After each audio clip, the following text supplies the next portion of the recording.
Assalamualaikum warahmatullahi wabarakatuh. Alhamdulillahirrabbilalamin wa bihi nasta'inu ala umuri dunya waddin. Wassalatu wassalamu ala asrafil anbiya'i wal mursalin wa ala alihi wa sahbihi ajma'in amma ba'du. Yang terhormat kepada Ibu Aryani Dwi Kusmawardani MPD selaku dosen pengampu mata kuliah evolusi dan teman-teman yang saya cintai. Perkenalkan, saya Fitri Nur Malasari dengan NPM 211060191. Di sini saya akan mempresentasikan materi saya yang berjudul Proses Terjadinya Evolusi Manusia. Sebelum kita mempelajari lebih lanjut, sebaiknya kita mengetahui dulu, apa sih itu evolusi manusia? Evolusi manusia adalah proses evolusi dalam sejarah primata yang menyebabkan munculnya Homo sapiens sebagai spesies tersendiri dari famili Hominid yang mencakup kera besar. Proses ini meliputi perkembangan bertahap dari sifat-sifat seperti bipedisme dan kemampuan berbahasanya manusia, serta perkawinan silang dengan hominin lain, yang menunjukkan bahwa evolusi manusia tidaklah linear, akan tetapi berbentuk seperti jaringan. Dalam ilmu bidang sains, sejarah manusia dimulai dari primata cikal bakal kemudian dalam perkembangan akan mengalami perubahan dari generasi ke generasi sampai perkembangan yang lebih baik seperti manusia di zaman sekarang.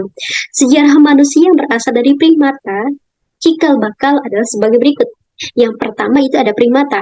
Pada tahun 1871, Charles Darwin menerbitkan bukunya yang berjudul The Descent of Man, yang berisi tentang asal-usul manusia.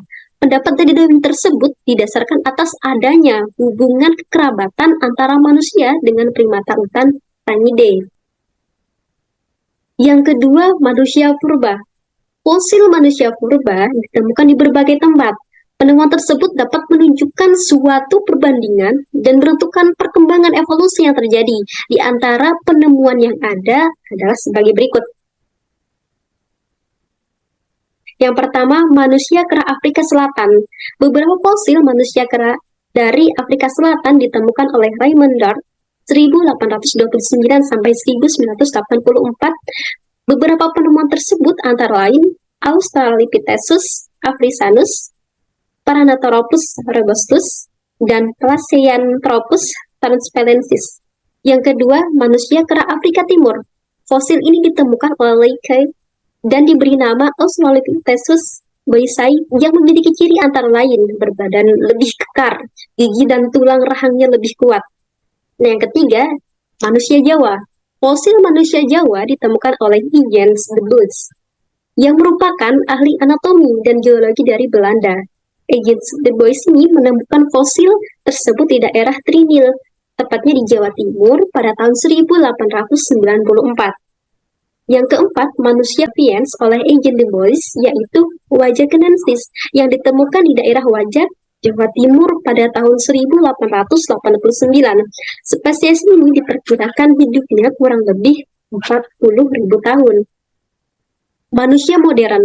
Manusia modern memiliki ciri-ciri antara lain. Yang pertama, memiliki otak kurang lebih 1.400 sampai 1.500 cm kubik. Yang kedua, memiliki tinggi badan kurang lebih 1,6 meter.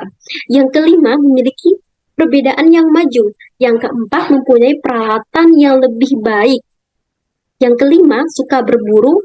Keenam, sudah terdapat hubungan sosial dan upacara ritual. Yang ketujuh, diperkirakan hidup sekitar 10.000 sampai 40 tahun yang lalu. Setelah tadi kita mempelajari evolusi manusia menurut ilmu sains, nah di sini kita akan mempelajari evolusi manusia menurut agama Islam. Tahapan kejadian manusia menurut agama Islam itu sendiri terbagi menjadi 3. Yang pertama itu proses kejadian manusia pertama, yaitu Nabi Adam. Tentunya di dalam Al-Quran dijelaskan bahwa Nabi Adam ini diciptakan oleh Allah dari tanah yang kering, kemudian dibentuk oleh Allah dengan bentuk yang sebaik-baiknya. Setelah sempurna, maka oleh Allah ditiupkan ruh kepadanya, maka dia menjadi hidup. Hal ini ditegaskan oleh Allah di dalam firman-Nya di dalam surah As-Sajdah ayat 32. Bismillahirrahmanirrahim. Subhanalladzi khalaqal azwaja kullaha mimma tumbitul ardu wa min anfusihim wa mimma la ya'lamun. Yang artinya, yang membuat sesuatu yang dia ciptakan sebaik-baiknya dan yang memulai penciptaan manusia dari tanah. Quran surat As-Sajdah ayat 32. Yang kedua, proses manusia yaitu Siti Hawa. Pada dasarnya, segala sesuatu yang diciptakan oleh Allah di bumi ini selalu dalam keadaan berpasang-pasangan. Demikian halnya dengan manusia. Allah berkehendak menciptakan lawan jenisnya, yaitu Nabi Adam, untuk dijadikan kawan hidup atau istri. Nah, hal ini dijelaskan oleh Allah dalam salah satu firman-Nya. Walaqad atayna Musal kitaba fala takuna fi maryatin min liqa'ihi wa ja'alnahu hudan lin-nabiyyi Israil. Yang artinya, Maha Suci Tuhan yang telah menciptakan pasangan-pasangan semuanya, baik dari apa yang dia tumbuhkan oleh bumi dan dari diri mereka maupun dari apa yang tidak mereka ketahui. Quran surat Yasin ayat 36. Ketiga, proses kejadian manusia yaitu semua keturunan Adam dan Hawa. Kejadian manusia ketiga, kejadian manusia keturunan Adam dan Hawa kecuali Nabi Adam alaihissalam dalam proses ini disampaikan dapat ditinjau menurut Al-Quran dan Al-Hadis, dapat pula ditinjau dari segi medis.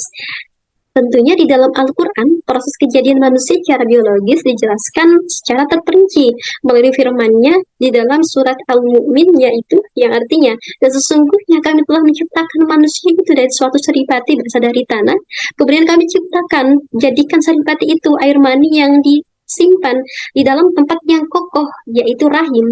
Kemudian air mani itu kami jadikan segumpal darah. Lalu segumpal darah itu kami jadikan segumpal daging, dan segumpal daging itu kami jadikan tulang belulang. Lalu tulang belulang itu kami bungkus dengan daging. Kemudian kami jadikan ia makhluk yang berbentuk lain. Maka Maha Suci Allah pencipta yang paling baik. Kurang lebihnya saya mohon maaf. Wassalamualaikum warahmatullahi wabarakatuh.